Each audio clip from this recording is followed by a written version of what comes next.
views and opinions expressed on the Big Llama Show are those of the host and guest. They do not reflect that of our sponsors, advertisers, or employers. Enjoy the show.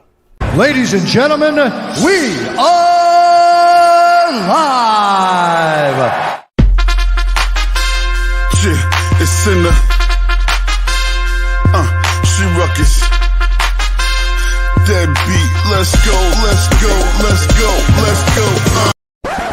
Wagon to the million, Louis V about that. Stacking paper limitless, what you know about that?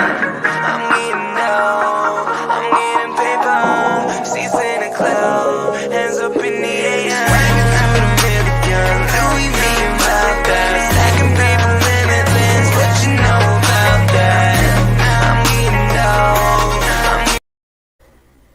Hey everybody, welcome to the Big Llama Show.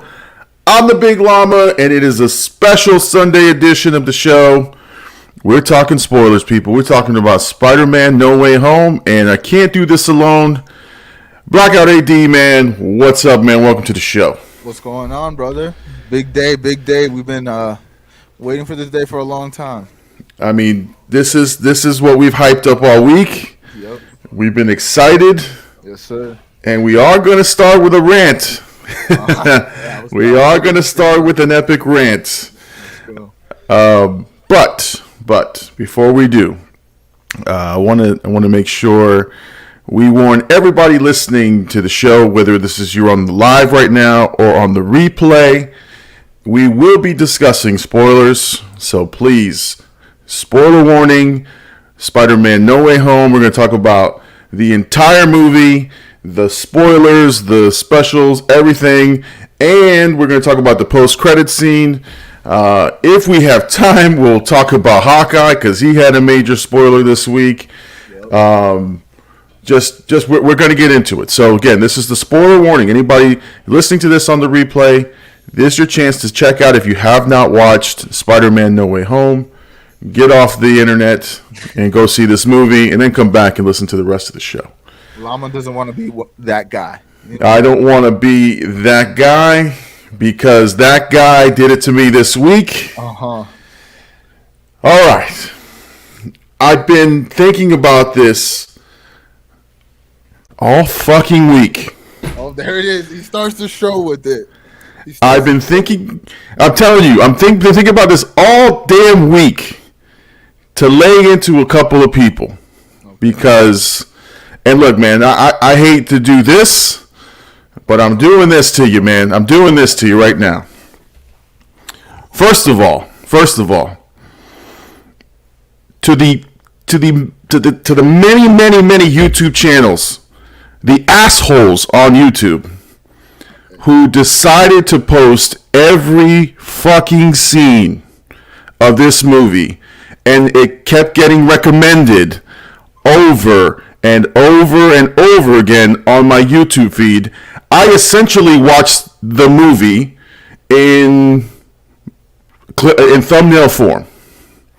So thank you, assholes, for spoiling the movie for me. Thank you so much for that. I'm telling you, that I thought YouTube was the safe haven. I thought, I can go in, check my stuff. Nope, not for this movie, bro. Oh my God. But and now it was odd. It was odd how much of this movie got leaked. If we really think about so I just to be upfront with the people, I haven't seen the movie, but I watched all the thing. I just spent hours just finding out what happened, watching all the leaked scenes, and there was literally a lot of them. I saw all major parts of the movie on my computer at home, and I was kind of curious as to why it was recommending it so much, and why it was allowed, because it was for the whole week, really. I didn't see Sony take none of it down. Really? I mean, I don't understand what they were doing. Yeah. It's weird. It's just I don't understand it. So essentially what's happened is Sony doesn't have a grasp on this. They weren't able to stop it fast enough, and so people got their stuff spoiled. But let's talk about this one guy on Twitter. So I'm still ranting here. This one guy on Twitter Put a big screen. Put a big screen. Listen, okay, we'll go back to big screen, man. I'm fired up, man. I'm fired up. You deserve it.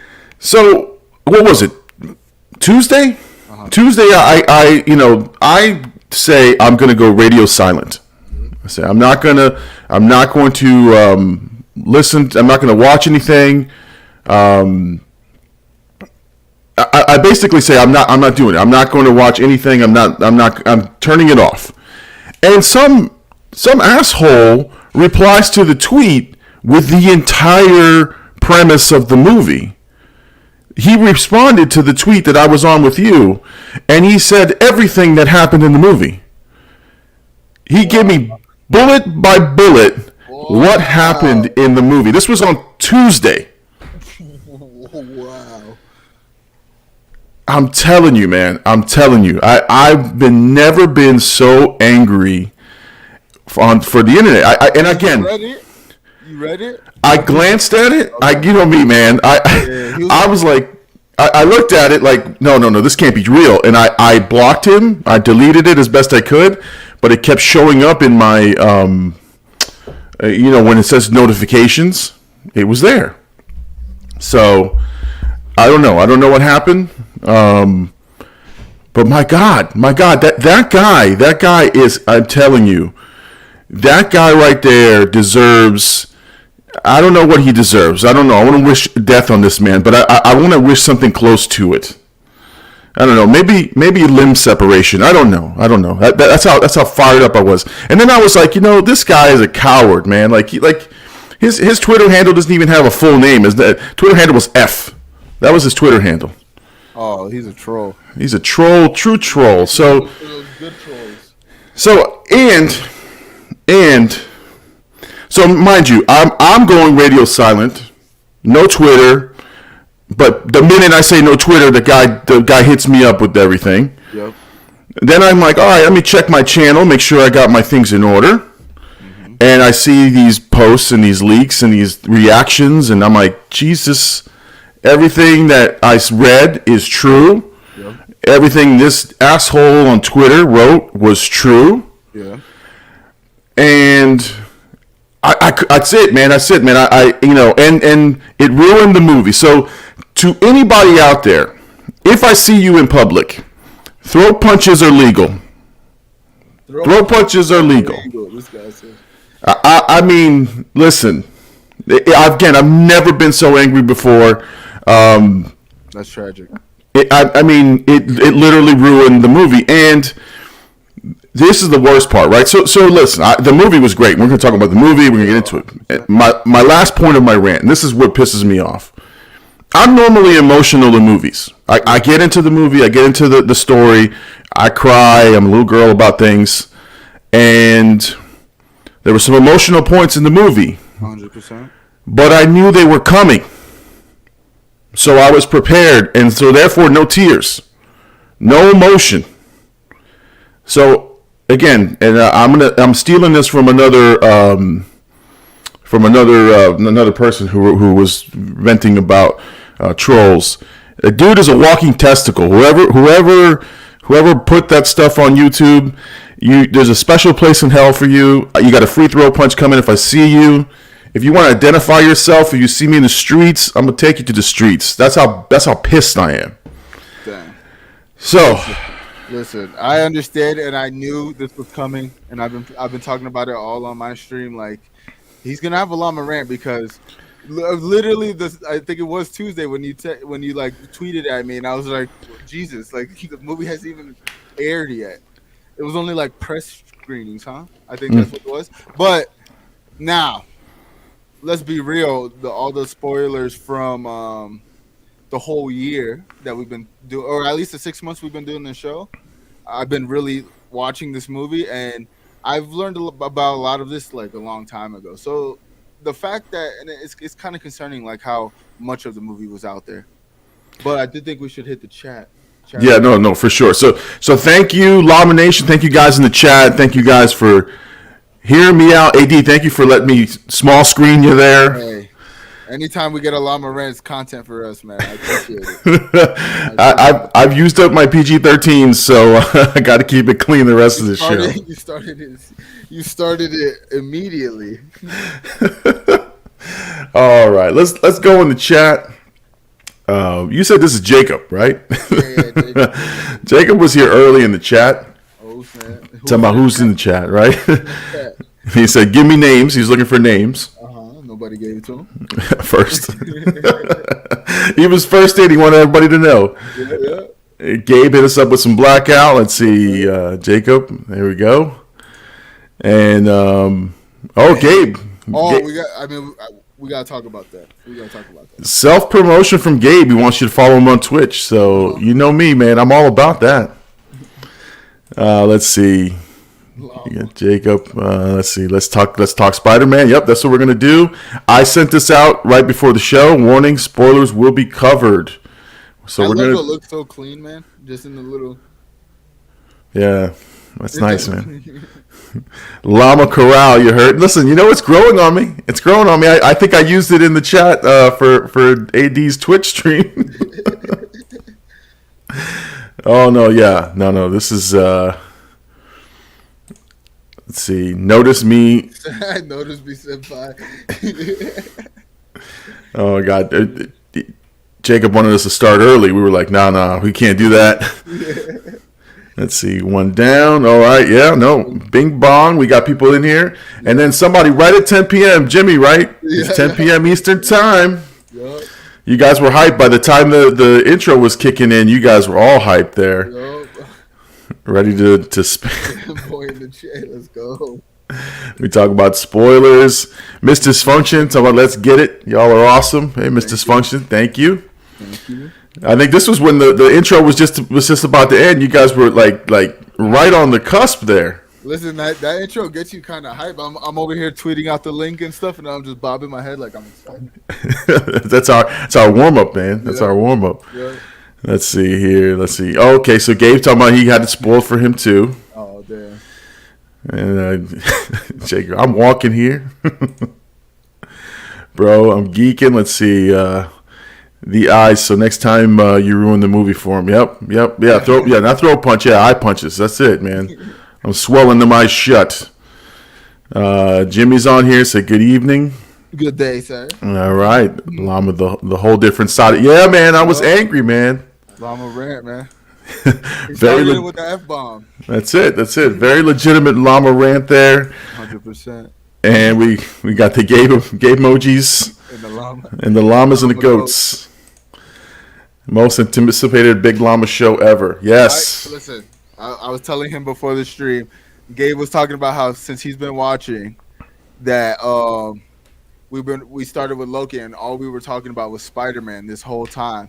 So, and I do think this is what our 29th episode. Mm-hmm. This is our 29th. So out of 29, we probably mentioned Spider-Man at least 20. I think, yeah, for sure.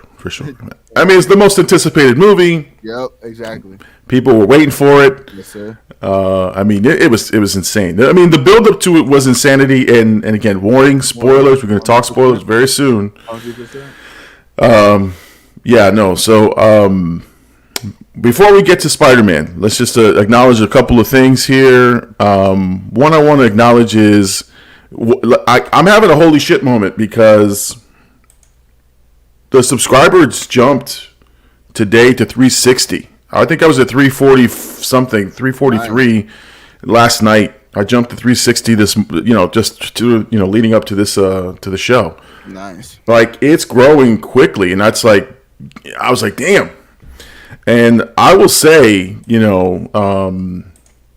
that what I put out this week, not my favorite movie. It was still a decent movie, but that one's getting a little bit of steam. Yeah. I didn't expect it to. It's not really a movie that people know a lot about, but I'm thankful. I'm always thankful for the subscribers we get. Yeah, to be close to 360. I mean, I'm shocked. I'm shocked right now. It's crazy. I mean, when you're talking about growing, I've noticed it a lot this week with my channel. I mean, we've been noticing it with your channel, watching it grow. and I noticed it even more with like Gabe shout out his Twitch chat, but he or his Twitch. He streamed yesterday and today and got up to 8 viewers for his first 2 streams. I think 7 the second stream. But like to me, it's telling me that like what we're doing as like all of us making as much content, because I feel like especially the past like 2 months, especially like we've all been just on a really strong grind, whether it be me, you, Hercules Outlaw, you know, Mrs. Function streaming all the time. Like I just see that like the communities we're all building is kind of intertwining in all our chats. And for the fact for him to have his first stream, like I remember my first stream, nobody came. You know what I mean? So he got to 8 viewers, which is like that's a pretty high stream rate for me. So it's like to see him do that and like see us all grow, it's pretty amazing, man. Yeah, no, I mean the growth on your channels with these guys, it's crazy, and it's I think that we're on the cusp of something here, and that's good. That's the greatest thing is that. Plus, building a little community here with these guys 100%. Together, and so I'm thankful. I'm seeing 10 people live watching this. The chat's blowing up. Yep. This is this is so awesome. This is so awesome. So. Jimmy's talking about the most anticipated Big Llama show ever. Yep. Chat's ready to go off. Here we go. Jimmy just beat Gabe 20-10. Here we go. Throwing that out there. They're throwing it out there. Oh, acknowledge Jimmy. Oh my God. Oh man. All right. So let's not waste a lot of time. Let's get into it. Let's get right into it. This is what everybody wants to talk about. So. As you can see by our background, we've got the little Spider-Man motif in the background. And we're talking Spider-Man No Way Home. Spoilers, guys. Spoilers. I've said it like 10 times now. I don't know if I can say it anymore, man. So if you hear you, this is it. Can we say it? Can we finally say it? They're in the fucking movie? They're in the movie. That's it. Can we say it? We've been waiting this whole time wondering, are they in it? Are they have to be in it? Like, there's too much. I mean, even the image that they released in the trailer where it's just Tom Holland Spider-Man going at all the villains, it's like they have to be there, you know, like they took them out. I thought it was the worst kept secret. Like it was really bad. Worst kept secret, but best kept marketing. I mean, it was the best marketing. I mean, we're going to talk numbers eventually, but what it did this weekend, I mean, the hype it created, the fact that it flooded YouTube all throughout the week, and the fact that I could watch the movie on YouTube, you know what I mean, and you got spoiled by Tuesday. Like, listen, this movie, I want to say it. This movie was highly anticipated, and I want to say it delivered. I mean, everything I thought this movie was going to be, I see it is. You know. No, the hype was real, man. The hype was real, and it was awesome. I mean. It was an experience and a half to go to the movies and see it. Yeah. It was an opening night because I think they came out Thursday. We went Friday night. But good Lord, the reaction that we got in the theater was just insane. Just insane. I mean, you can feel it. You can feel the energy. You can feel it. And people knew what was about to happen. Yep. But, you're not prepared. You're not prepared for the moment it happens. And the place erupts. I mean, erupts into hooting and hollering. And it started early. It started right off the bat. Marvel's like, hey man, we're gonna give you what you want. And they gave us Daredevil in the MCU. Charlie Cox. Yes, sir. They gave us this right off the bat. I mean, it was within the first 10, 15 minutes of the movie. Yeah. This guy's in the movie. Daredevil is there. We had the big reveal for Kingpin and Hawkeye. Yeah. And I mean, again, speculation was that like this movie came out during the 5th episode of Hawkeye, so it was like, oh, we're gonna get a reveal. And the fact that we actually got the Kingpin reveal, I was very firmly like, oh, we're getting Charlie Cox in the MCU. Which I mean, to me, all the Netflix shows were amazing. You know what I mean? I thought they were all high quality shows, and I've watched Daredevil multiple times. I really enjoyed the Daredevil couple seasons, so I'm glad they bringing him back. Now he wasn't in the suit, right? Oh no. This is the form you saw him in. He was a cameo, straight up cameo. Gotcha. but an effective, like intriguing cameo for like if now I've not watched the show very closely, but I knew of this character. I knew about Kingpin, and yeah, it told me everything I needed to know in that cameo that I'm excited for this guy to be in the MCU. Yep. I was already geeking out about Kingpin showing up in Hawkeye. And then all of a sudden, this guy's showing up in the movie, which he was rumored to be, right? That was one of the theories. The fan theories is that he's the lawyer who gets him out of trouble. And it's exactly what the fan theory was. It paid off. But this was a very pleasant surprise. And it started the audience reaction to to be a little bit more palpable. They weren't hooting and hollering for him, but they were, they gave him a clap, and they were like, there was a couple of people who were kind of excited for it. Yeah. But I would say he's not a mainstream guy that most people knew. Yeah. So there was some mixed reaction, but it was still very, very good to see him in there. And yeah, I mean, it was just something, so much fun to see people get their fan service. And, talking about this movie in general, it's not just fan service. It's not just them throwing characters on the wall and saying, let's see what sticks. It's a really, really freaking good movie. Like it's got an amazing story. And it makes sense. The story makes sense. It's not just sort of, well, let's see how we can get all three Spider-Men in there and let's throw all the villains together and make this big mess of a movie. There was actually a point. There was actually a good reason to have the villains there, and there's a story arc for that. I mean, that to me was the best part of it, and the runtime was perfect. I think it was 2.5 hours. So it was perfect for me. I mean, but again, it's one of those things you have to be there, man. You have to go see it and experience it. I know you haven't yet, you've seen the spoilers, but yeah. I don't get affected like by spoilers in terms of like I get emotional as well. That's why I always like joke around like we can't do a reaction of a sad movie because we'll both be crying on screen.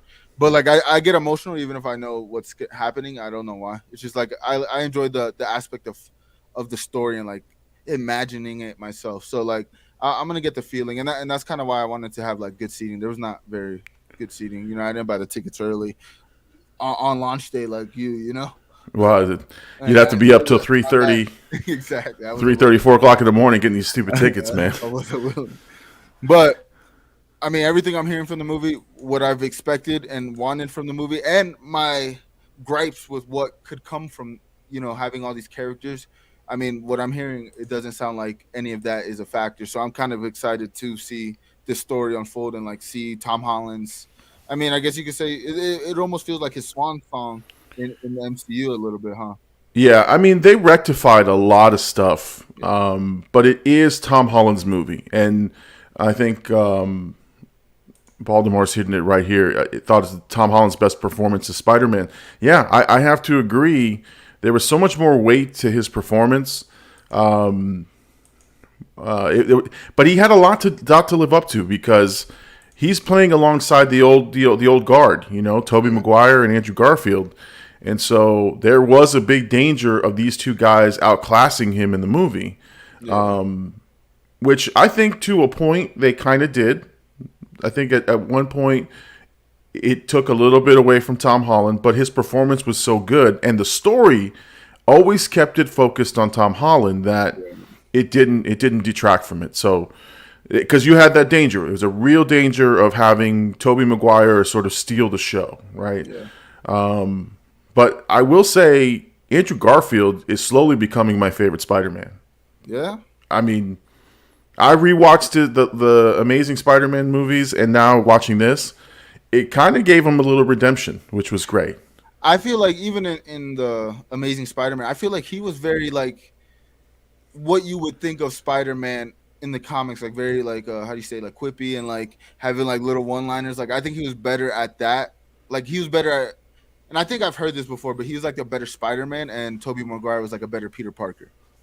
And I think that's like the common consensus. I think he's always been regarded as like one of the more comic book accurate until Tom Holland, because I think they're giving him like all the comic book accuracy when it comes to like, especially now with what they did towards the end of the film. and where they leave him and where he can go in the future. Yeah. So go ahead. I'm sorry. No, I was gonna say he's gonna be more of that traditional Spider-Man that we've come to know from the comics. Oh yeah. Well, and now I think the other thing I heard in some of the reviews is that Tom Holland officially becomes Spider-Man, right? Like he's growing into the character, but he's finally at the age where it's got real stakes in the game, right? It's not just him waiting for someone to help him do something. He's taking it on himself. So I think all of the Spider-Man had to have that arc, from reluctant hero to wanting to be the hero. So yeah, and I mean, if you really think about the first two Spider-Man movies, it's kind of like they had all their character building moments in one movie, so they kind of felt like they were like they started their first movie was them becoming that Spider-Man.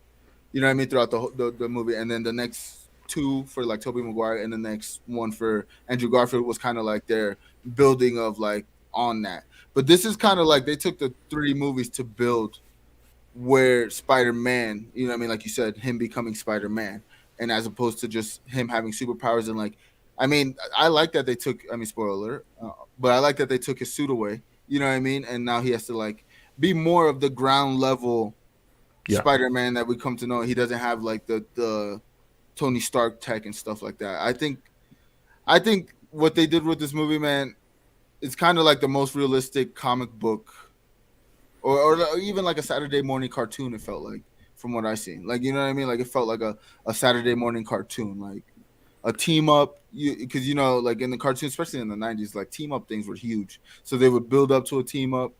We'll get the team up, and then we'll like have a couple villains. You know what I mean? Because like most team ups from in the MCU was kind of just one villain, and the whole team was going towards that. This was like multiple villains with multiple arcs. Yeah. No, and you're right, because at the end he has to figure out who he is, right? His identity, and then he gets a new suit. Yeah, a lot of it, the Stark tech suit kind of gives him additional powers, right? And he gets a little bit of a one up on a couple other people, but yeah, now he is his own Spider-Man, which I love. And now he's signed on to do 3 more movies, so definitely. Now for the chat, guys, I'm just as we're talking, I'm popping up your comments in here just so that we don't miss anybody, and we're going to come back to some of these questions. So, like, why is Toby your favorite? I think you guys are talking amongst yourselves in the chat, which is good. Yeah. So, again, for you guys in the chat, I'm definitely trying to acknowledge you guys on there and putting your guys' comments on there. Who is this? Anyone know who this is? Yeah, I don't know who that is. That's the second time, though. Yeah, that's okay. Reoccurring viewer? Hey, listen, if you're new and you're a part of the Llama Nation, then welcome. If you're trying to boost your channel, that's all right too. We it's all right. I'm good with that. That's what we do. That's what we do, man. We don't knock anybody's hustle. That's for sure. Do you want to go through the movie like kind of step by step, or do you kind of want to just continue the conversation? Because I kind of want to go off of you, like how you're doing. Yeah, no. Let's let's kind of go through the movie, and then we're gonna get to some of the questions, because these are really, really good questions. Like which real question: Mary Jane, Michelle, or Gwen? Yeah, I mean, those are questions we got to answer. So we're gonna come back to them. So yeah, so as we were saying, the movie starts off pretty much right where the other one left off. The things you saw in the trailer, and then it leads up to them being captured. Taken under custody, and then this is where we meet, Daredevil. We see him. He's there. It's a great cameo, and then the movie sort of takes a life of its own. It goes away from this, obviously, and it starts to sort of develop the relationship between Zendaya and Tom Holland, and for me, that's the heart of the story. And that's what we're building up to. That's the emotion of this movie, is him dealing with, his friends getting roped into this life. So, that to me seems to be what was holding this movie together. That's the story arc for Tom Holland, is he has to understand that this impacts people more than he wants to, right? He can't have his cake and eat it too. It's either they're impacted, and that's the danger that the other Spider-Men have had and have failed. And so it was a very, very good sort of story to sort of watch unfold.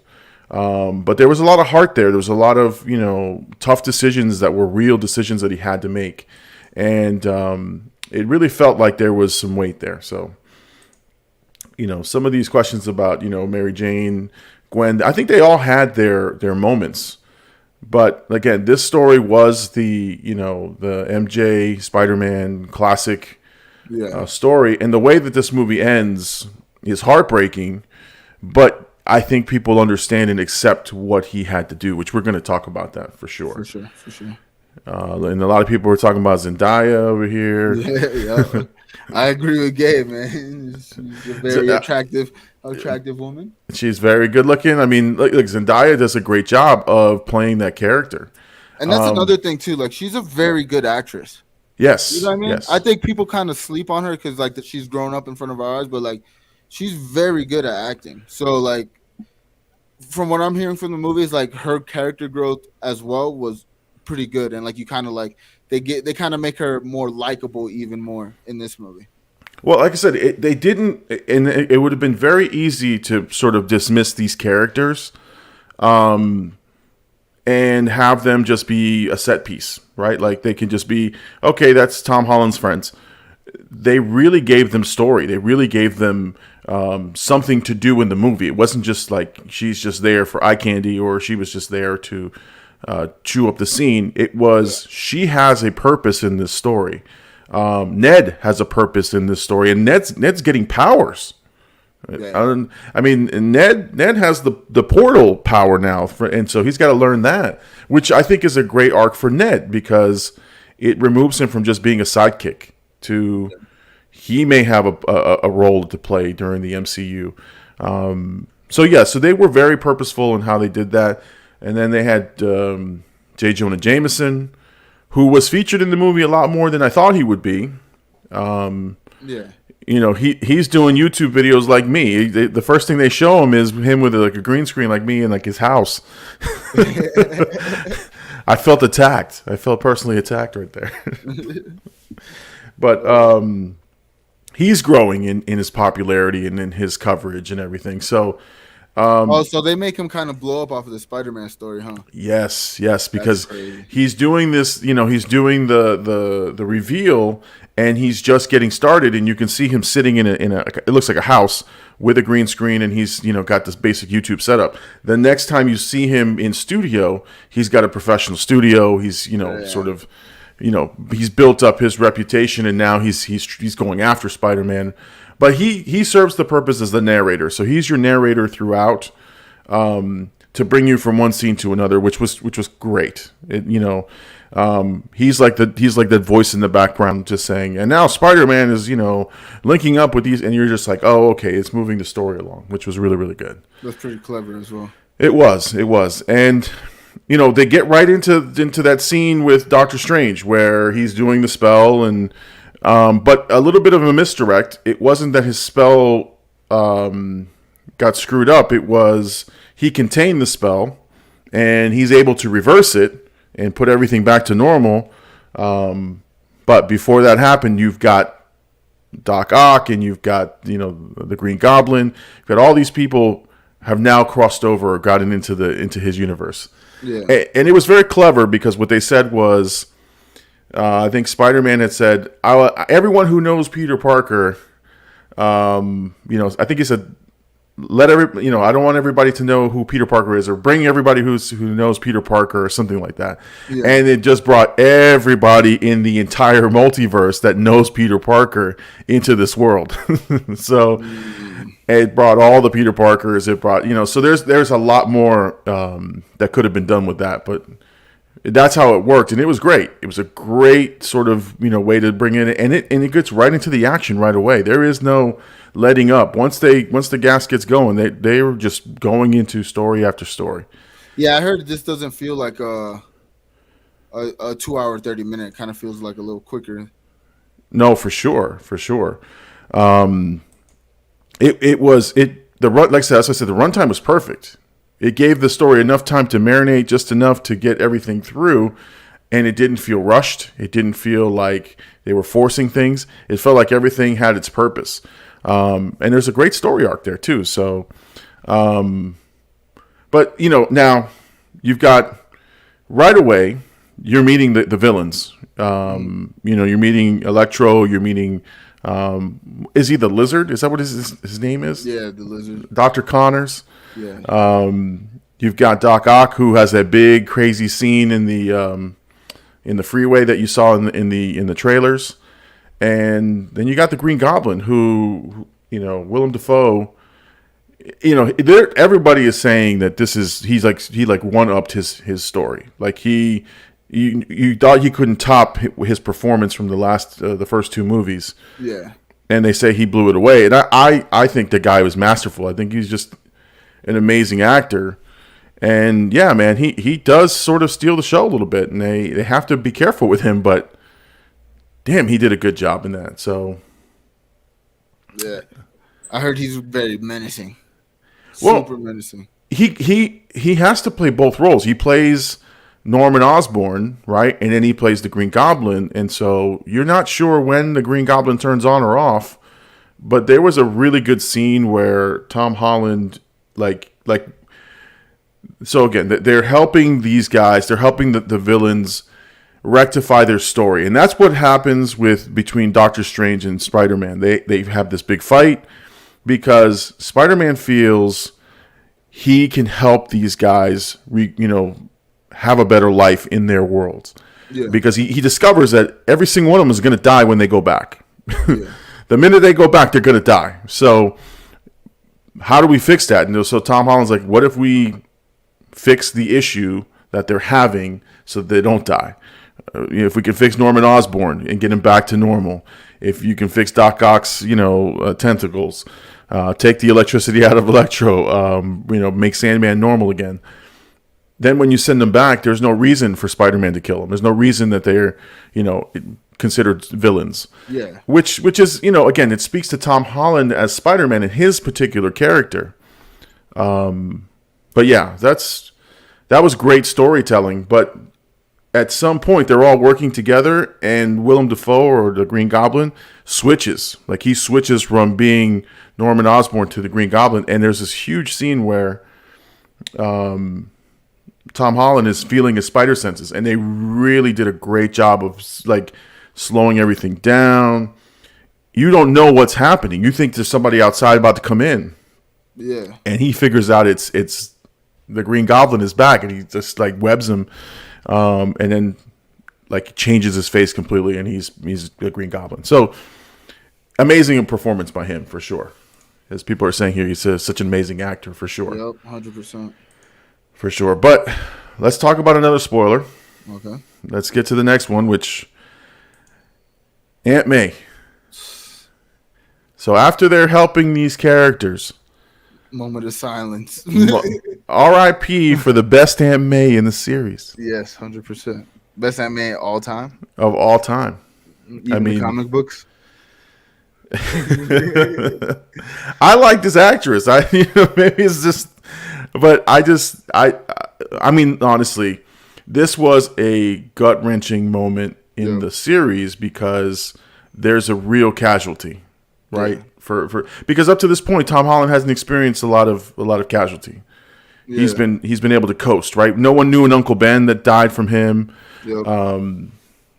So this right here was a gut punch, and this is what I was telling you about the spoiler. Is the guy wrote it in his spoiler alert, or in his spoiler to me, and I was like, nah, this can't be true.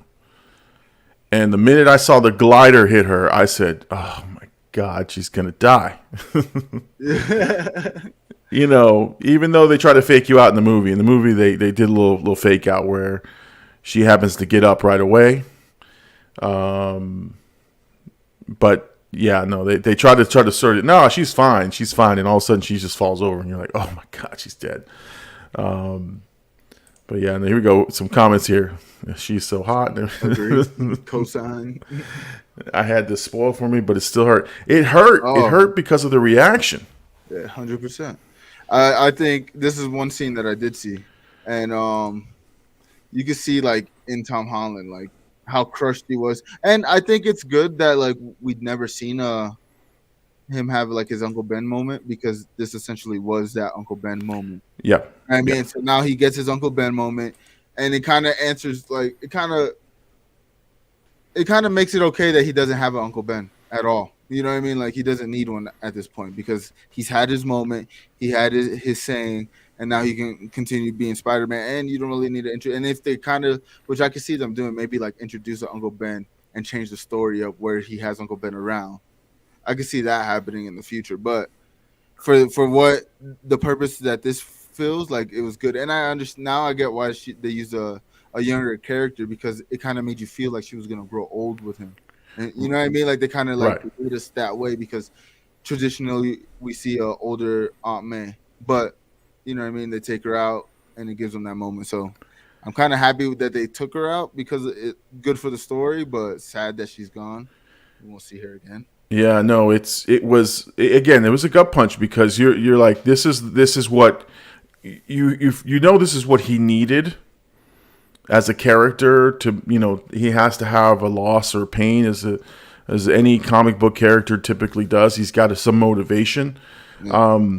But what you learn, I think, in her loss, right, is how much of her character is in Tom Holland, meaning she did all these homeless shelter, you know, fundraisers. She would do these feed the needy type things, and it was her constantly helping those that needed help. And I think she says that, I think, towards the end in the death scene, is that, you know, you're supposed to help people. You're supposed to help the people who need help.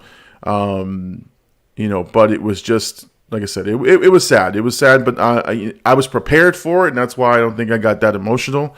Yeah, I just teared up a little bit, but I wasn't like, you know, if I didn't see it and I didn't know it, man, I would have been a sobbing mess in the theater. But some people in the theater, because it was a quiet scene. Yeah, you heard the people sniveling and all kinds of stuff in the movie, so it was. Yeah, it was definitely affected people. It did. But man, it was just something to behold, man. And you know what? And it's That's actually funny. That's actually pretty good. So that's what happens there, and then, you know, Spider-Man gets a little bit brutalized there by the Green Goblin. I mean, they were doing power bombs and all kinds of just violent movements when they were sort of fighting each other. They were putting each other through the floors of the apartment. I mean, it was crazy. It was crazy, you know, and it really establishes, like, it was not funny, but it was a part in the movie where the movie just stopped. Yeah. Like, there was nothing to sort of bring this out. And what they did next was bring out the Spider-Man. That was the next thing to happen. So, and listen, I'm going to describe for you exactly what happened in the theater. Yeah, I was gonna ask. Watching this, I mean, listen, man, like, no, we need a Return of the Bone Saw. Yeah, I love the first one for that one. That's for sure. Tom Holland came back and beat the brakes off the Goblin. Yes, he did. He definitely did.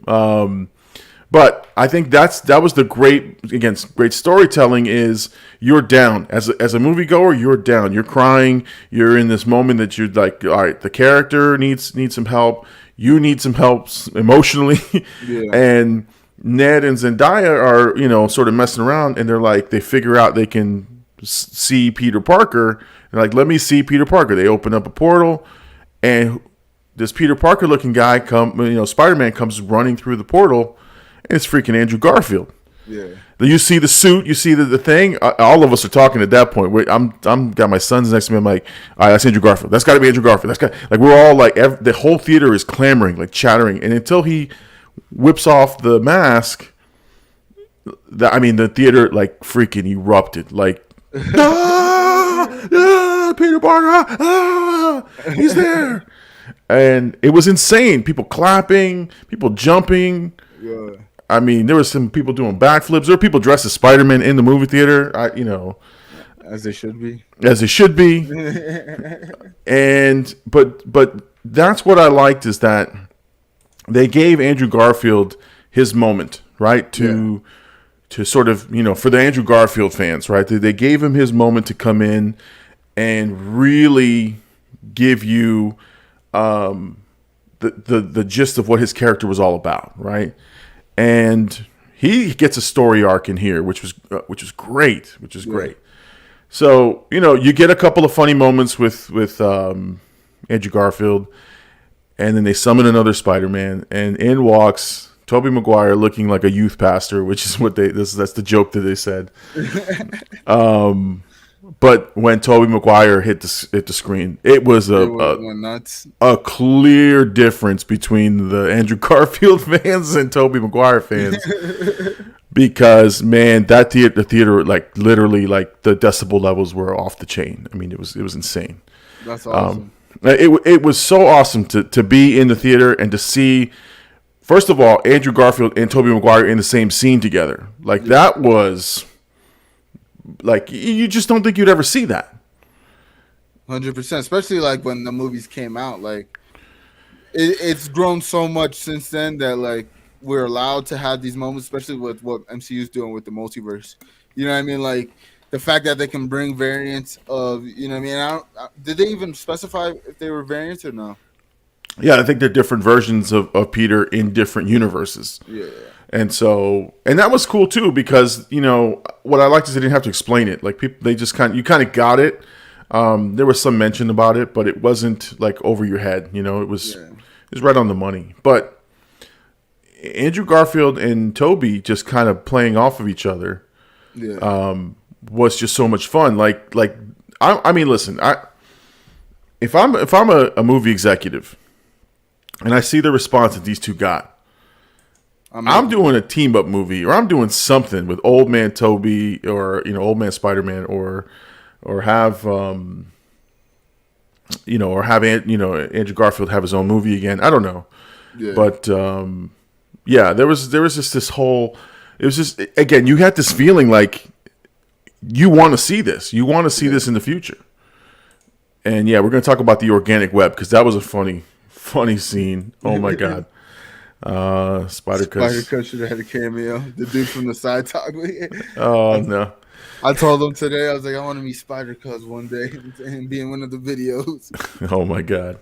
But I think there's no way they don't make at least one of them makes a movie. You know what I mean? Or like you said, a team up movie would be pretty awesome. But I feel like what's gonna come out of the Spider-Man franchise, like who knows if Tom Holland goes to the Sony universe? You know what I mean?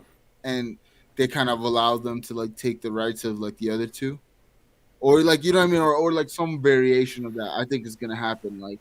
But I think we will see these guys again, because, like you said, I mean, look what this movie did. You know what I mean? Like, this is one of the first real like big movies we've had in like 2 years. You know what I mean? This is the biggest movie we had in 2 years. So the fact that you see people going to the movies for it, the reaction they're getting from it, you know what I mean? Like, we're definitely going to see these guys again. Oh yeah, yeah. I mean. Like I said, I am thirsting for something more from these two guys. Yeah. So a couple of things that I wanted to bring up just to make sure we cover. First of all, there is this acknowledgement of like a meta universe. Like they understand like how it works and everything else. They big homies on. Yo, what's up, Miss Big Homie? Bro, baby. So they understand what the fans want, and they understand sort of how we feel about the different characters. So there was a whole moment where, now again, we're going to talk, Tom Holland meets the other Spider-Man, and that's another amazing scene. But there's a moment when they look at Andrew Garfield, and they're all talking about their accomplishments. Like, Tom Holland's like, yeah, I fought Thanos. I fought an alien. And then Tobey Maguire's like, yeah, I fought an alien symbiote. Right? And Andrew Garfield's like, yeah, I fought a mechanical rhino. at the end of the movie. Like he kind of says it like that. And what was so awesome is they look at him, they put his hands on him, they're like, "You're amazing. You are amazing." And so I was like, you know what? That's a nice nod to him because forever I'm sure he's heard the comparisons. Yeah. And and he gets his moment of redemption. They give him what everyone thought was, when Zendaya's falling off the side of the building, who's going to save him? And it was Andrew Garfield. And Andrew Garfield, man, listen, when that man cries, it makes me cry. Like the dude is such a great actor. When he cries, makes that face. I'm ready to start tearing up. He does this. He saves Zendaya, stops and looks at her, and everyone's cheering and everything, and all of a sudden the bottom lip quivers and he starts crying. I'm like, oh dear God, I'm gonna cry in the middle of an action sequence. Like, what is wrong with me? Oh man, yeah, I saw that scene as well, and that was one of those scenes where it was like, I thought it was like good commentary, like when he asked her like, "Are you okay?" And she says, "Yeah," and then she like gives him a second, sees he's crying, he's like, "Are you okay?" Like, I thought that was like a good, like, you know what I mean, nod to like, because again, like, that moment had to mean so much to him. You know what I mean? Like you said, it was a redeeming moment, but like for his character, like, and I think I even heard that he was talking about he's like became a little bit darker after he lost Gwen. Yeah. But like he kind of gets to like maybe not complete himself, but get that feeling of like, yeah, you know what I mean? Like a full circle moment. Like, yes. I think that was a great dialogue because he said that. He said, I stopped pulling my punches. And it started getting personal.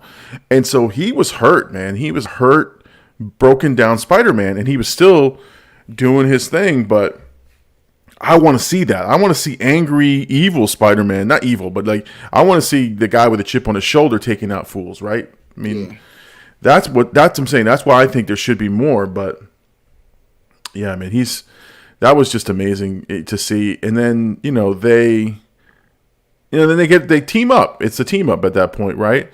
A great reveal. I wish I had either the image or the video, but a great sort of reveal was when all three Spider-Men are swinging into action to get ready to go. Yeah. The first one to land is Tobey Maguire. The second one to land is Andrew Garfield, and they're like on each side of on either side, and then front and center lands Tom Holland right in the middle, center frame. If you're watching in IMAX, he looked 17 feet tall, which to me was like them sort of acknowledging him. Yeah, like, you got it, man. This is your movie. This is your thing. You're the lead in the center here. So, I mean, just amazing. Now, I will say, all the speculation, all of the Eric Vosses of the world, us when we were talking about, all those things were true. All the lizard guy getting kicked in the head by another Spider-Man, that was true. I mean, that was the part that I was like, man, a lot of these fan theories were true. Yep. And it was so great. It was so great to watch. So, and as predictable as it was in terms of the ending, you got a glimpse into what the multiverse is going to look like because there was some images up there. I think there was the Rhino was somewhere on there. It said, I think it said Rhino, Kraven the Hunter, and I believe like a scorpion. Yeah. So you're going to see more now. Before we get into the spoilers, not spoilers, the post credit scene, which is something we should talk about. Let's go back in the chat. I was about to say spoilers. Oh yeah, a little late for that. A little late for that one. Let me go back in the chat. There was a couple of pretty funny questions here. Somebody had asked. I don't know if they were asking us or asking someone in the chat. Why is Tobey your favorite? I would say my favorite, and again, this is based on recent viewings. Yeah. Is Andrew Garfield, and not only because, like I said, I'm appreciating his performance more. I always like Tobey Maguire. I don't dislike either one. I'm not like you don't have to be in the camp of one versus the other. Yeah, I've always just enjoyed Tobey Maguire, but Andrew Garfield has now become my favorite only because I like his acting, I like his character, I like the way he's portraying. Although at the time that I saw his movies, I wasn't that impressed, to be honest. What about you? Who's your favorite?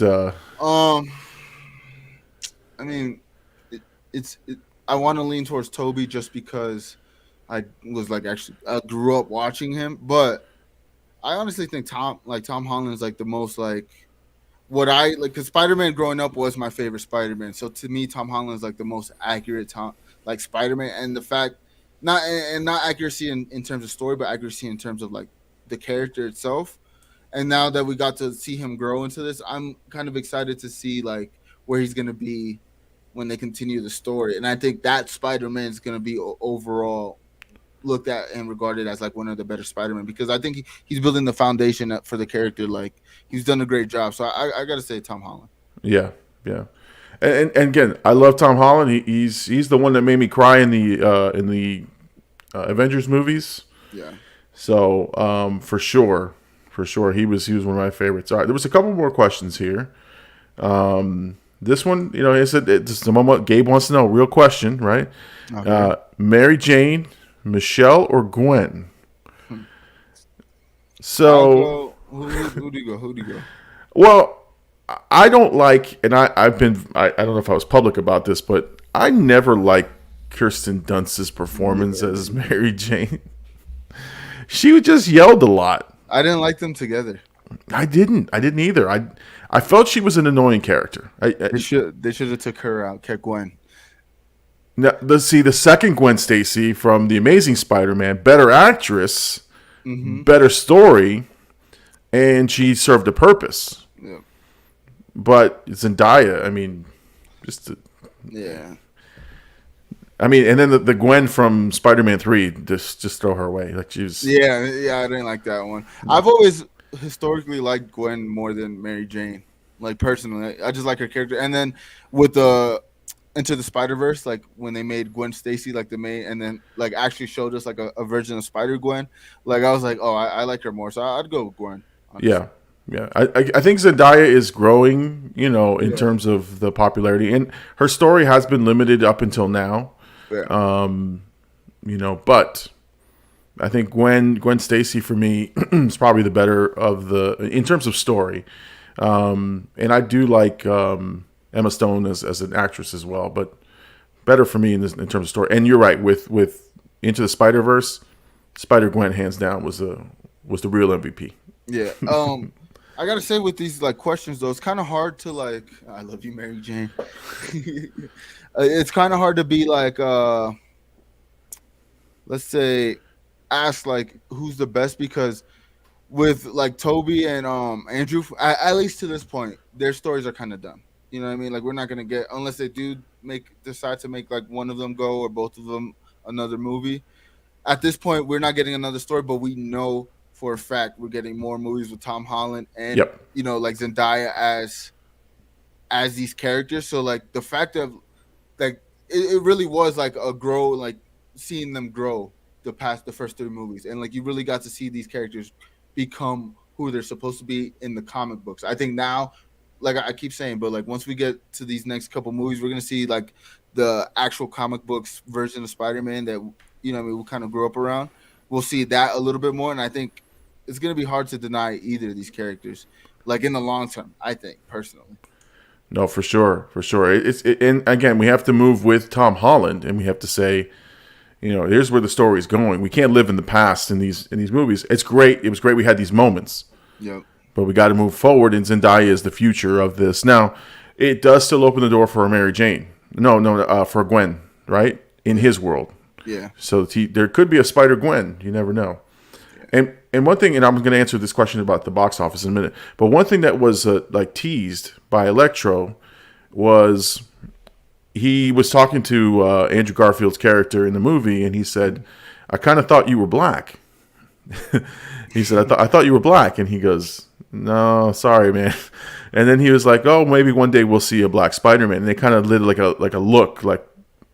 And so to me, that's that's the opening for a Miles Morales type thing. I don't think they were ready for that, but it plants the seed, right? Like that's a possibility in the near future. Yeah. So I think that after this Tom Holland, I think the next iteration of Spider-Man, because we know that it's a proven property that shows 3 generations of people have watched these movies. and like the hype it's bringing, like they're gonna continue this. So we're gonna see. I think the next iteration will be like a Miles Morales. Oh Which yeah. I want to see live action. I think that would be awesome. Oh, for sure. And they've got the characters ready to go. I mean, we're going to talk about that because I think Jacob had said right here that they've set up Miles Morales, and I think they did. So predictions for the box office. I had looked at the numbers just before we came on, and Spider-Man hit that $260 million just domestic U.S. release, which I think is the second biggest release ever for a movie. And globally, worldwide so far, just this weekend, the box office total is close to $600 million. Damn. So, so this movie exceeded the expectations of Sony and of anybody, because I think they were predicting between 120 to 140, and it's at 250 or something like that, something ridiculous for the 3-day weekend. So. And they were predicting it off the pre-sales, but I did tell you, like I think we talked about it. I was like, ain't no telling. Like once people find out that they were in the movie, like the numbers are gonna skyrocket. You know what I mean? Like, and for a lot of people, a lot of schools, and a lot of kids are out of school this upcoming week, and so that's repeat viewings. That's people going back to the theater. That's Christmas is coming up the following weekend, the following Saturday or Sunday. So you're looking at Thursday, Friday, Saturday for something to do with family in town. It's a repeat view of this one, unless you're going to go see The Matrix. So that might be an option there. Let's see. And yeah, they have set up Miles Morales, and I think it's in canon. It's part of, I think, the first Spider-Man, the Homecoming. Childish Gambino's character has a nephew, Miles, and that I forgot what his name was. the Prowler. The Prowler, yeah. So he should become the Prowler. That would be amazing. And then you've got it set up and teed up for a Miles Morales to be in this world. So it's there. It's all there. And we're forgetting the Vulture. The Vulture's still in his world. 100%. And then there was another character they were working on, the Mexican guy from Breaking Bad. He's that met up with Vulture in the prison. Yes, yeah. He's supposed to be Scorpion. Okay, so you've got these characters waiting in the wings, just waiting to come out. Think about it, like Kingpin. I mean, Kingpin's a notorious Spider-Man. I mean, he's a Daredevil villain, but he's also a Spider-Man villain. You know what I mean? Like very prominent. So like. You could even see I could see the Childish Gambino aspect coming through with Kingpin, like Kingpin hiring, you know what I mean, like Kingpin being the big bad, and then like the Prowler like just being like a side bad that he faces throughout the movie, whatnot, or you know what I mean. So I think that would be a dope way to bring Childish Gambino back, and continue the canon of Miles Morales, because he is coming. Yeah, no, and I'm telling you, that's going to be another. But that would be another. I think that movie will have big significance in terms of the way that they put that movie together. So I would say the Miles Morales movie needs to have more urban, more grounded feel than any of the movies. Like to get him really established, you can't just put him like you did Tom Holland in the middle of the Fantastic Four and Avengers and all that stuff. You really got to establish Miles and the Prowler and these guys and the Kingpin, all these guys in this sort of lower level of villainy. But that's like what we said, where they left the movie off. Like they left Spider-Man. I mean, I haven't seen what the apartment looked like, but it said it looked like it's reminiscent of like Tobey Maguire's apartment, like how he was like struggling. Like we're gonna get to see this Spider-Man struggle through life, and like I said, be more comic book accurate. And I think we've also seen like he's probably like the strongest Spider-Man we've seen on screen too. Yeah, and we haven't got to see that ability yet because he's had all the Stark tech. So I think it's gonna be a little bit. I mean, the movie's already. You know, what I mean, we finally get to see this movie, and now we're already talking about like what's coming. But that's how it works. It's like what this movie did for this Spider-Man, Tom Holland Spider-Man. Like the possibilities are endless. The amount of bad guys they can bring that are street level. That you know what I mean? They don't even have to put him. I think he will be, because I think he has one more MC on his contract. He has one more like MCU movie. So I think it's going to be a team up movie. But I think when we see him again, we'll see like him further along in like his journey now. But I think after that, like, there's not going to be very much teaming up with Spider-Man for a little bit. You know what I mean? Yeah, I mean they've done the team up movie, and now we move the story forward. But I think what which is a good segue into the post credit scene that we get with Tom Hardy now sort of learning about the Avengers and then understanding what happened. Right, it's kind of they were giving him a quick breakdown of what happened. You know, he leaves the Venom symbiote there when he gets blipped away or put back into his own multiverse. So there's an opportunity there for Venom to be part of this universe as well. Yeah. I thought it was a good scene to just remind you that this guy is still in there with you. Didn't really serve a big purpose other than to just plant the seed of Venom could be your next big bad in this one. Yeah. I mean, it's purely set up. Now, I see a lot of controversy as to how, like, he got pulled into the universe because he doesn't personally know. And I think they set it up well with that post-credit scene from... what was it? It wasn't Shang-Chi, was it? No, it was the Venom movie. Oh, Venom, yeah. Yeah. The Carnage. But I think they like kind of explained it like kind of perfectly where they don't have to explain it again. But like when Venom sees Tom Holland on the screen, he's like, this guy. So implying he already has met him. So the fact that he left that little particle, that was probably like the particle that, you know, survived long enough or survived the crossover or whatever to bring, you know, Tom Hardy's Venom to the MCU. Because other than that, it doesn't make sense as to why he got pulled because he's never met any version of Peter Parker. You know what I mean? Right. At least we've seen on screen. Yeah, no, like I said, they fixed it. They retconned a lot of stuff, so that's not a bad way to fix that glaring sort of plot hole of how does Tom Hardy even know Tom Holland? How do they even interact? There is nothing there. Yeah. So this helps, and I think they're gonna meet, but not right away. I think there's build up between was it Morbius and that's going to help because he mentions Venom a lot, and I think Venom might be a big player in that. Yeah.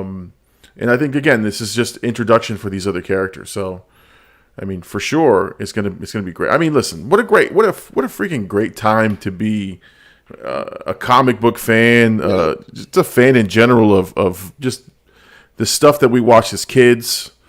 I mean, the stuff that you would dream up in your brain, right? You reading the comics or watching the animated shows on Saturday mornings, you would not even dream that you would be able to see this shit on the screen. Live action, yeah.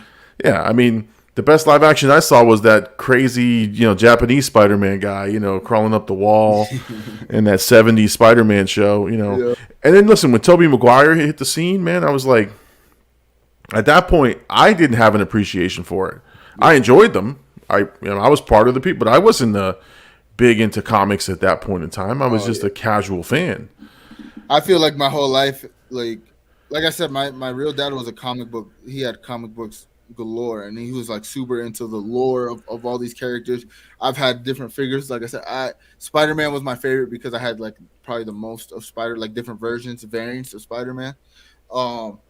And I remember the first time, obviously like Blade and stuff, but I remember the first time when I got a video game for X-Men, the X-Men movie coming out, and I got free tickets in the video game to go see the movie. And I remember that was the first time as a young kid, like, wow, like the game's changed. Like we're gonna get to watch these movies. We're gonna watch movies of what I watch cartoons or like me and my dad playing with the toys. Like we're gonna get to see like movies. So I knew from then like it's gonna be crazy, and I mean it's only getting better. You know what I mean? You're getting high level storytellers to make these movies, and like and people who are invested in the characters. It's not just a cash grab. A lot of these people who are making these movies have prior knowledge of like the characters they're working on.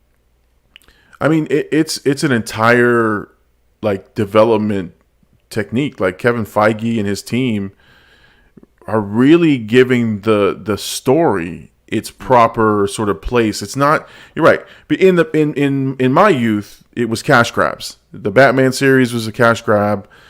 because it had How merchandising. how many toys can we sell? Right. How many toys can we And sell? to be fair, still like that today. To be fair. Oh yeah, no. The difference is the story is more prevalent in these movies. It's not just for the sake of putting it on the screen and selling a toy. It's still behind the scenes, but the story. I mean, look at the MCU. The phases. Yeah. 10 years of movies building up to this one culmination of, Infinity War and Endgame. Like that's unheard of. Like that's not, and it was next level because they kept topping each other. They kept saying, okay, we're raising the stakes every time. And now the magic trick is, can they do it again? They did it with this one, obviously, but this is still remnants of the old. I'm talking with Shang-Chi, with the Eternals, with Secret Invasion, with Hawkeye, all this stuff that's sort of. I don't know about you, but like Hawkeye, even Hawkeye, like I love the show. Like I truly, and I like these characters, and I want to see Kate Bishop, and I want to see the. I mean, we'll talk about it later, but the Black Widow, I want to see them interact more. You know what I mean? Like I got that same feeling of like, oh, if they're building the Young Avengers, like this is a good version of Hawkeye and Black Widow for that team, and I would love to see them. You know what I mean? So I think they're going to continue to. I think they're hot. You know what I mean? I think Kevin Feige. I mean, and then what blows my mind is every time I'm doing research about different shows or like I'm getting into new characters, and they talk about the past and like the movies, the amount of movies that Kevin Feige was a part of in this superhero genre, right, that either were successful for what they were or failed, and the fact that he's created this, like I think Kevin Feige was in a unique position to where like he has the blueprint for this, and I don't think it's gonna, you know what I mean? Like I don't think we'll ever get in terms of like how like Cowboy Bebop is like not accurate to the anime, and people don't really. I don't think we'll ever get that again. I think they understand like, hey, we need a little bit of realism, but we also need a little bit of what the people love the characters for. And you know what I mean? Even Loki, like some obscure stuff in the background, like they just throw these things that they know the real comic book lovers will love, and the people who find out about them will get so intrigued that they'll like research it. Yeah, no, it's got me researching stuff, reading stuff that I wasn't even going to. Like I would never think of myself if you had told me when these Spider-Man movies came out. I don't know how many years ago. Almost 20 years ago, right? Like I would have told you, you got to be kidding me. I'm not going to read into the characters. They're going to show me everything on the screen. I'm fine. I am finding myself like, all right, which character is linked to this? Who's this guy? And the best part is Feige hasn't even scratched the surface of what Jacob's talking about here. Fantastic Four, X-Men. I mean, you've got so much. Think about it. Yeah, Wolverine, Cyclops, some of the great characters. Deadpool's in the MCU, but we haven't even. Nobody's even thinking about where Deadpool can show up. You know what I mean? Like, like all these theory videos and stuff. It's like I see. Oh, when can X-Men pop up? When can Deadpool pop up? You know what I mean? Like, when are we gonna see that? I mean, we see it a little bit with those Taika Waititi clips of him like talking to Korg and stuff, and it's cool. And like it works because they were both in the movie they were promoting. But in terms of like the grand scheme of things and like how he would fit in the MCU, we don't even like. I have no clue. I have zero knowledge of how he can show up in this. And it's like the possibilities are endless for what we can see. And like the fact that this movie was so good, and this movie is gonna be revered as one of the best Spider-Man movies ever. Oh yeah, like, hands down. You already seeing people say that. Yeah, they're already doing the comparisons. Like, oh, was it better than Spider-Man 2? Listen, it was a great freaking movie. It was really, really good. I don't know where I'm gonna rank it just yet.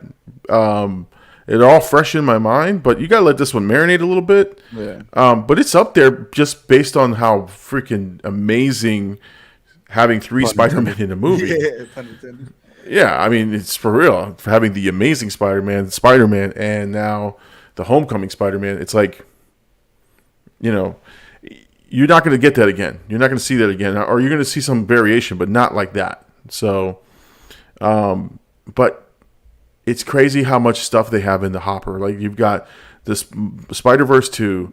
We didn't even talk about it, the post-credit scene. The last post-credit scene was the trailer for Doctor Strange. Yep. And you get an evil Strange. Yep.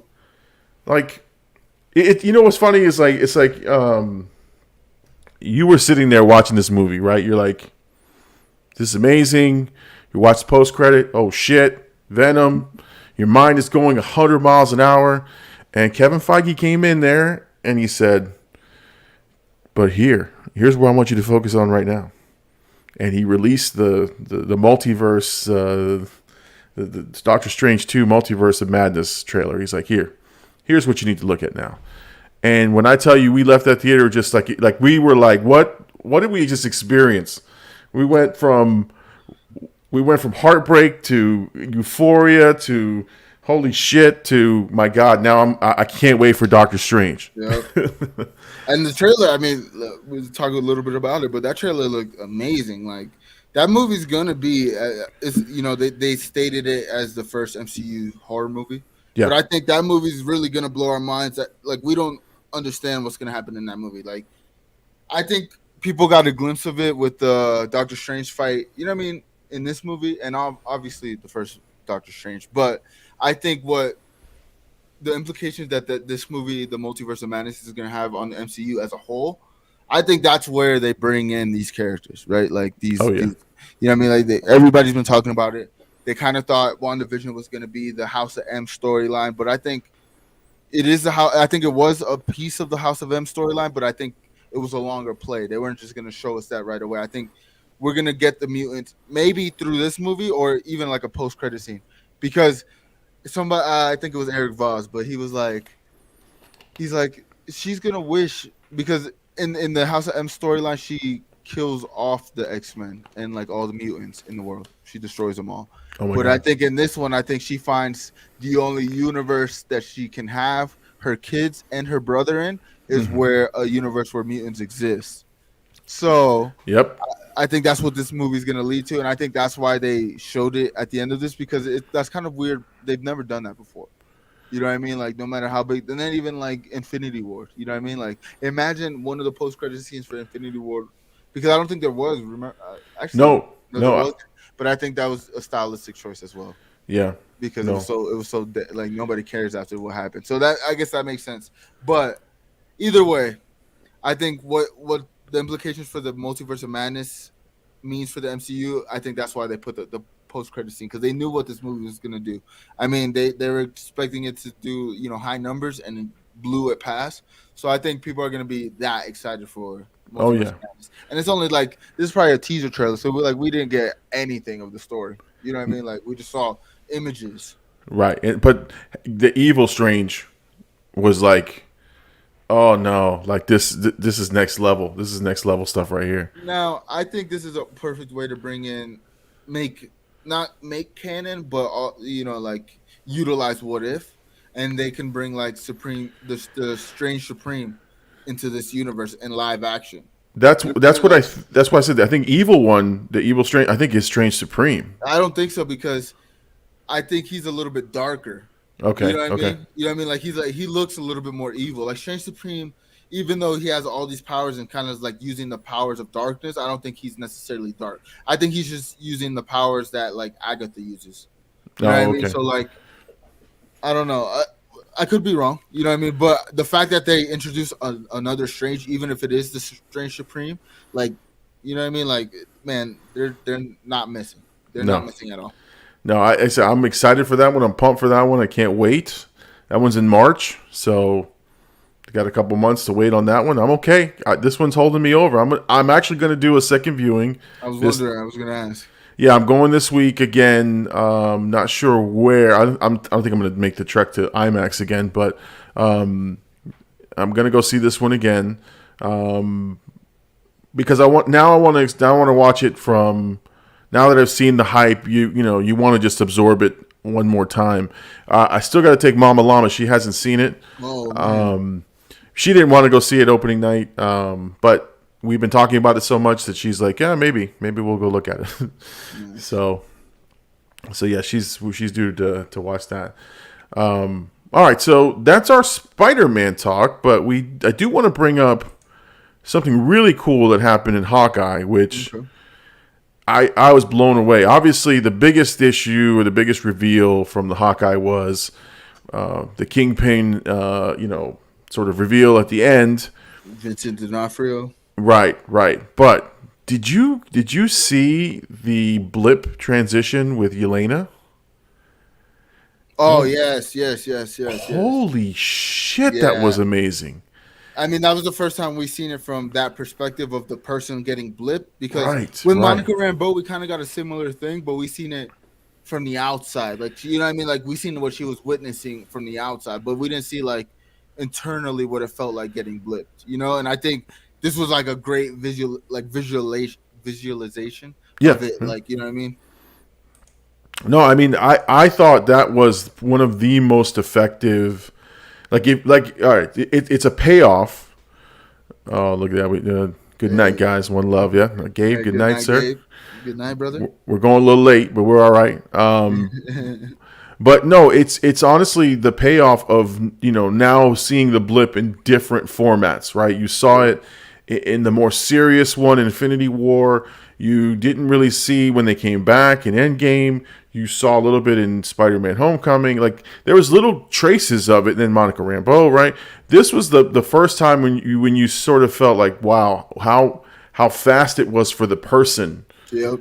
And the transition and everything. It was insane. The fact that she got blipped, I was freaking out. I go, oh my God, she got blipped. What the hell?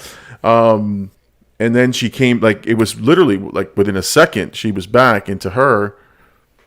She went to the bathroom and then she came out. It almost validates the Black Widow post-credit scene. Yes. And it also validates Black Widow kind of coming later. Because now when you think about it in the grand scheme of things, I think people were looking at it too, like, close to the project where it's like, oh, she's dead now. Why do I care? But when you look at it in the grand scheme of things, like, it just puts it timeline wise, right, in a certain spot where the post credit scene happens. And you're right. Like, I mean, it was amazing. Like, even like just it was almost like an acid trip where it's like the visualization on the wall where it was like turning green and like how they painted it over. And, her like watching that happen. Like, holy shit! Like, you know what I mean? Yeah. No, and I think it explains where is Yelena during this whole thing. Yeah. Right. Where she's nowhere to be found. She wasn't in the big thing because she got blipped. She went there. Realistically, like, that's a perfect getaway, especially because it seems like they keep going back to this point, right? Like, Loki went back to 2012. Yep. This starts off in 2012, but then we also, I mean, you see literally every sign, like, stop of the MCU from this. I feel like from this point forward, you're seeing like every point. You know what I mean? Like, it kind of connects. It's like, oh, like, because I think even in the Netflix series, they said that Vincent D'Onofrio, like the Kingpin, got into power after, I think, 2012, and I think that's why it was such a prevalent point in this series. Like, they show like her dad dying at that moment, but also to signify when he gets into power and kind of like, so yeah, man, they're doing it right. I can't stress it enough. They're doing it right. I think every property they're releasing that we've watched on this Disney Plus streaming platform, like, I think it's all wins. Like, but maybe What If was like the kind of one where I was kind of like not as into it, but I think that was just because it was a cartoon. I don't think I really cared for it. Like, it's cool, but I like the live. I'm more accustomed to the live action at this point. Yeah. And again, What If is intriguing, and it's going to have a little bit more coming up. So that is for sure. All right, so we've got some people dropping off the chat. I think we have gone an hour and 24 minutes in our discussion. This was a great discussion. Yep. A lot of discussion about things. So let's do our commercials. Yep. Let's do our ads, and then we'll call it a night because it's been a great night tonight. Yep. First of all, if you are interested in listening to the whole thing, a replay of this, please go to the Big Llama Show podcast, wherever you find podcasts.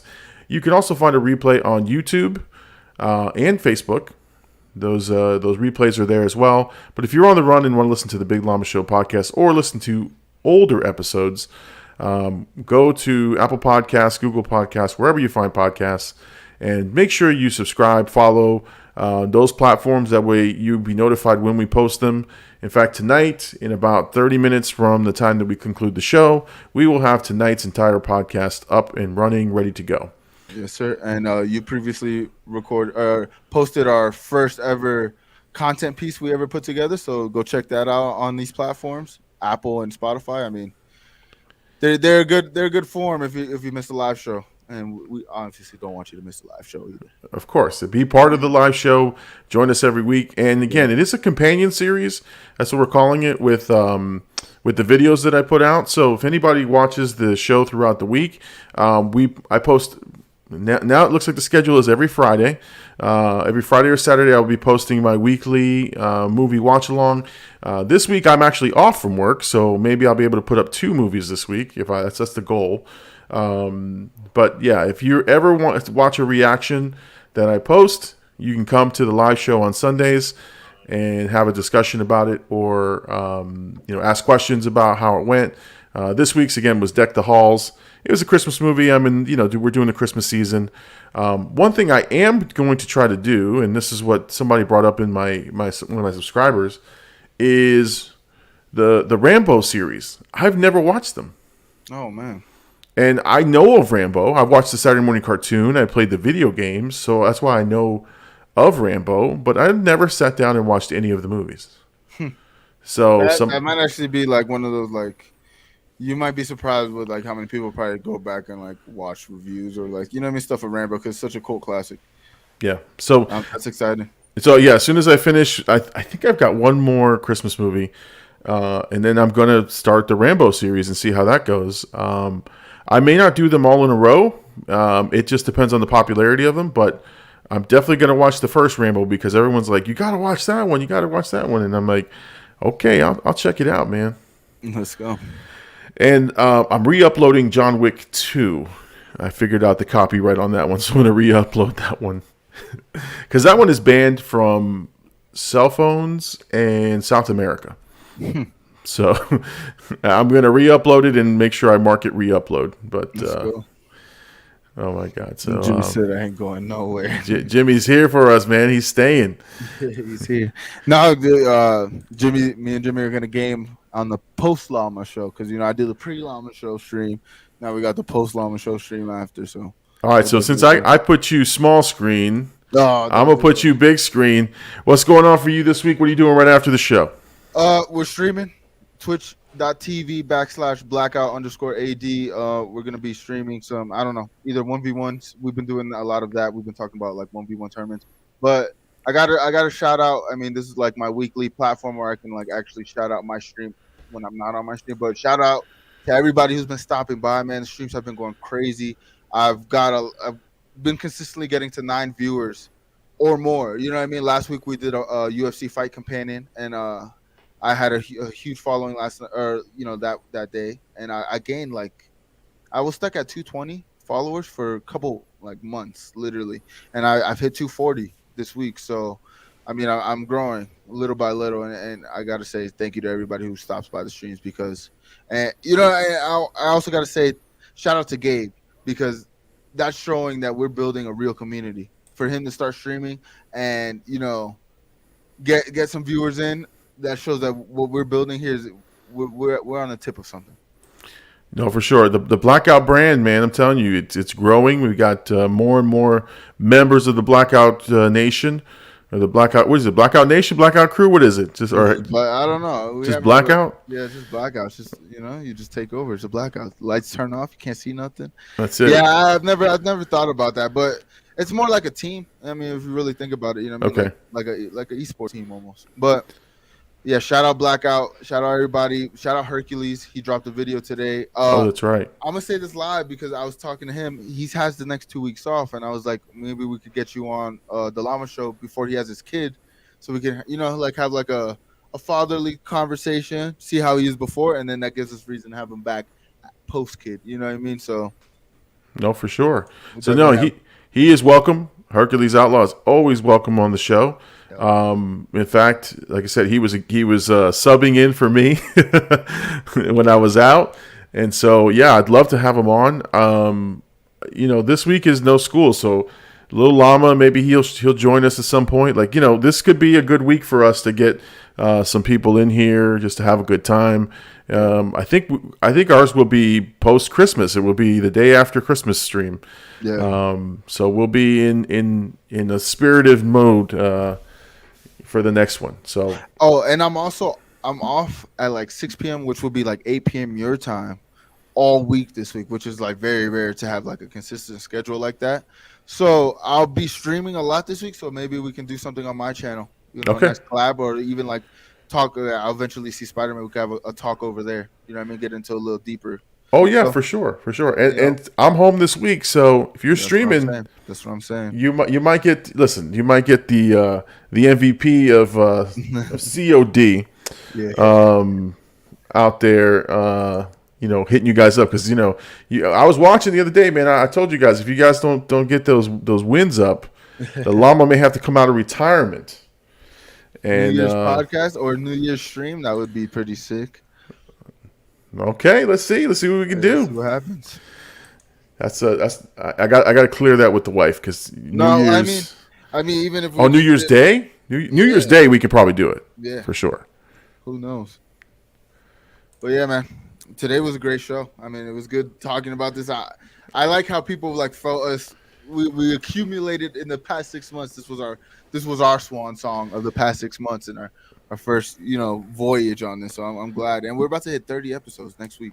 Yeah, that's crazy. 30th episode next week. That's crazy. And so look, I'm in the doghouse already. Look at Mama Llama's hitting us up. Do you have time for Mama Llama with all these plans?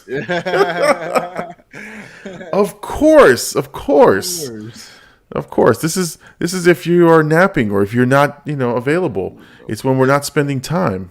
It's when you want to leave him. You want to enjoy your time. That's the only time he gets with us. Jamie says Llama in the 1v1 tourney. We could do, what we should do, which would be good, because me and Jimmy have been talking about a lot of 1v1, or just tournaments in general, because we got enough people that we could throw these little quirky little tournaments, and it'll be good for streaming and like YouTube videos. But if we do like a Llama presents, like a tournament on your channel, which is, you know what I mean, that would be pretty dope. And we can't curse. You can't curse. That's right. You gotta keep it clean on my channel. That would be the challenge. That would be the challenge. But you know what I mean. So There's a lot of opportunity with this content stuff. Oh, here we go. I'll mop the floor with Llama, no kizzy. Okay, listen. Llama Roman 2 Raw show match. Listen, here's the thing, right? Gabe and whoever else wants to talk some shit. If I beat you, that's more embarrassing than if I get beat. Just keep that in mind. Just keep that in mind, guys. He has nothing to lose. I got nothing to lose, man. I'm the worst COD player. I'm the worst player of any type. I get motion sick. I'm an old man. But if this old man gets you on a 1v1, you better believe I'm making 16 clips of it, and I'm going to put your name all over it. You get roasted enough in the chat. You don't need that on you, bro. Exactly. Oh, here we go. Oh, I ain't losing. I'm just saying, I could have that one moment. I could have that one small moment where, remember, I think I played with you. I was the only survivor. I even remember that. I was the only one that you guys were spectating my camera. Oh man. No, I wasn't doing anything, but still. Yeah, I was about to say, Gabe's sometimes the last guy too. Let's see, Jimmy. My money on Llama versus Gabe. Hey, we're gonna have a show match. Me and Hercules gonna be the commentators. In this corner, we have. Like I said, I got nothing to lose, man. If I lose, it's expected. If you lose, it's embarrassing. So, He said, Llama, I'm gonna make you uncomfortable. that's all right, man. That's crazy.